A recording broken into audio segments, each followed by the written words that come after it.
ഒന്നാം പിണറായി സർക്കാരിൻ്റെ കാലത്ത് മുഖ്യമന്ത്രിയുടെ പ്രിൻസിപ്പൽ സെക്രട്ടറി ആയിരുന്ന ശിവശങ്കർ സ്വർണ്ണക്കടത്ത് കേസിൽ പ്രതിയായി. സ്വപ്ന സുരേഷിനോടൊപ്പം പ്രതിയാക്കപ്പെട്ട ശിവശങ്കർ ജയിലിൽ പോയി. അദ്ദേഹം ദീർഘകാലം ജയിലിൽ കിടന്നു. ഇപ്പോൾ രണ്ടാം പിണറായി സർക്കാരിൻ്റെ കാലത്ത് കഴിഞ്ഞ 8 കൊല്ലമായി പിണറായിയോടൊപ്പമുള്ള ഇപ്പോൾ പ്രിൻസിപ്പൽ സെക്രട്ടറിയായി ക്യാബിനറ്റ് റാങ്കിൽ പ്രവർത്തിക്കുന്ന KM എബ്രഹാം, മുൻ ചീഫ് സെക്രട്ടറി KM എബ്രഹാം ഇപ്പോൾ CBI കേസിൽ പ്രതിയാവുകയാണ്.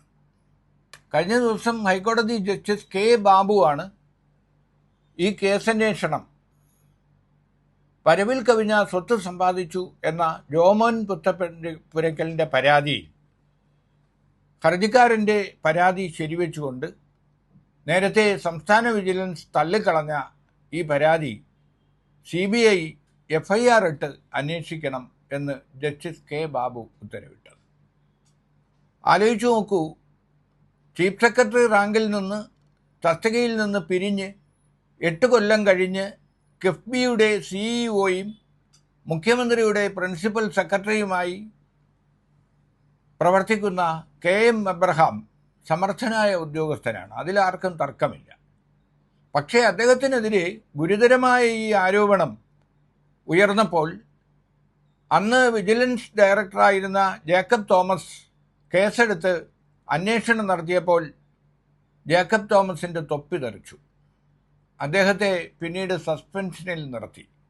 ഏറ്റവും ഒടുവിൽ റിട്ടയർ ചെയ്യുന്നതിന് മാസങ്ങൾക്ക് മുമ്പ് അദ്ദേഹത്തെ ഷൊർണൂറിൽ ഇരുമ്പ് ഉരുക്ക് സാധനങ്ങൾ നിർമ്മിക്കുന്ന മെറ്റൽ ഫാക്ടറിയുടെ മാനേജിംഗ് ഡയറക്ടറാക്കി.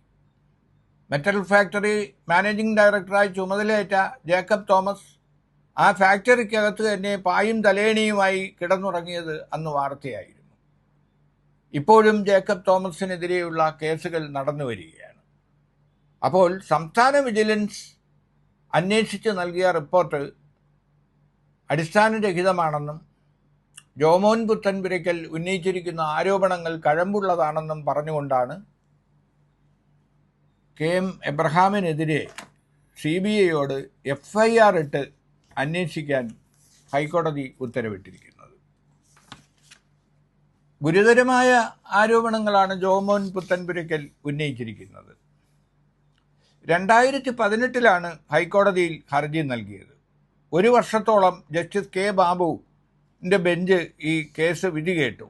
1 കൊല്ലം മുമ്പ് വിധി പറയാൻ വെച്ചിരുന്ന കേസാണ് ഇപ്പോൾ വീണ്ടും കേട്ട ശേഷം അദ്ദേഹം കഴിഞ്ഞ ദിവസം വിധി പ്രസ്താവിച്ചത്.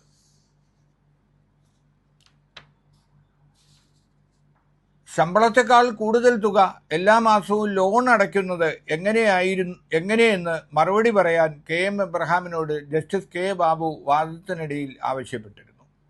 കോളേജ് പ്രൊഫസർമാരായിരുന്ന അച്ഛൻ്റെയും അമ്മയുടെയും പെൻഷൻ കിട്ടുന്ന തുകയുടെ സഹായത്താലാണ് ലോൺ തിരിച്ചടയ്ക്കുന്നത് എന്നായിരുന്നു മറുപടി.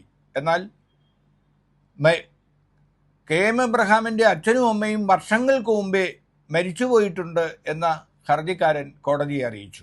അത് മറച്ചു വെച്ചിട്ടാണ് കോടതിയിൽ കള്ളം പറഞ്ഞതെന്ന് ഹർജിക്കാരൻ വാദിച്ചു.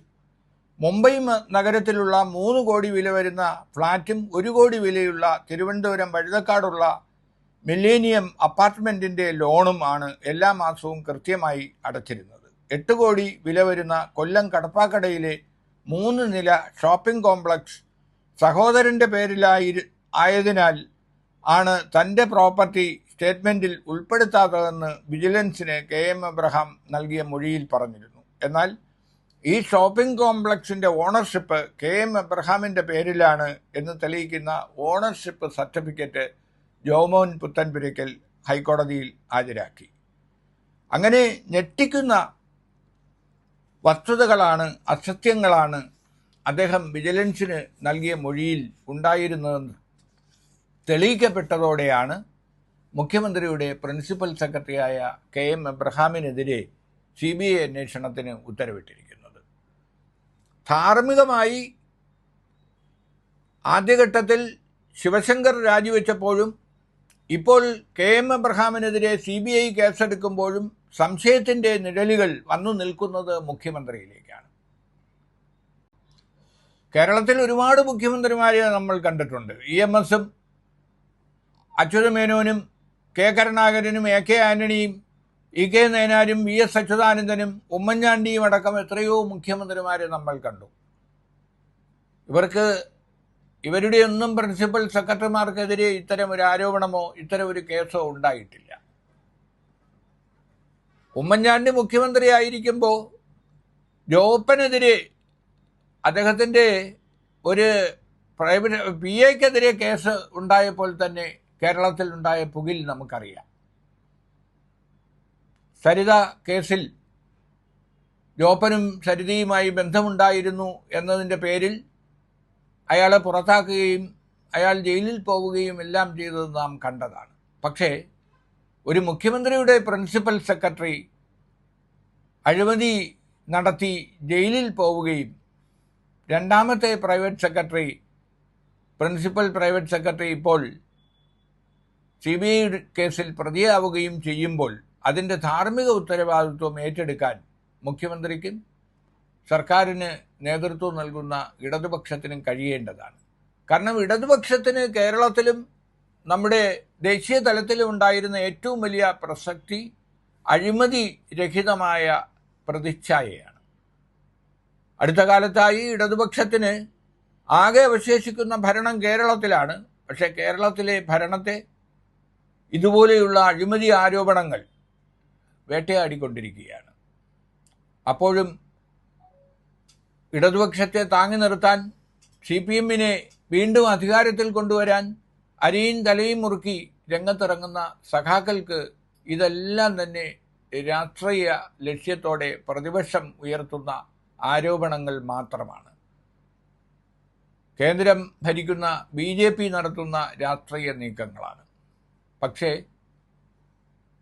രേഖാമൂലം കോടതികൾ ഉത്തരവിടുമ്പോൾ, കോടതി ഉത്തരവിൻ്റെ അടിസ്ഥാനത്തിൽ ഏജൻസികൾ അന്വേഷിക്കുമ്പോൾ, നടപടിയെടുക്കുമ്പോൾ ഇതിൽ സത്യമുണ്ടോ എന്ന് പരിശോധിക്കാനുള്ള ബാധ്യത ജനങ്ങൾ പ്രതീക്ഷ അർപ്പിക്കുന്ന ഇടതുപക്ഷ സർക്കാരിന് ഉണ്ടെന്ന കാര്യം മറക്കരുത്.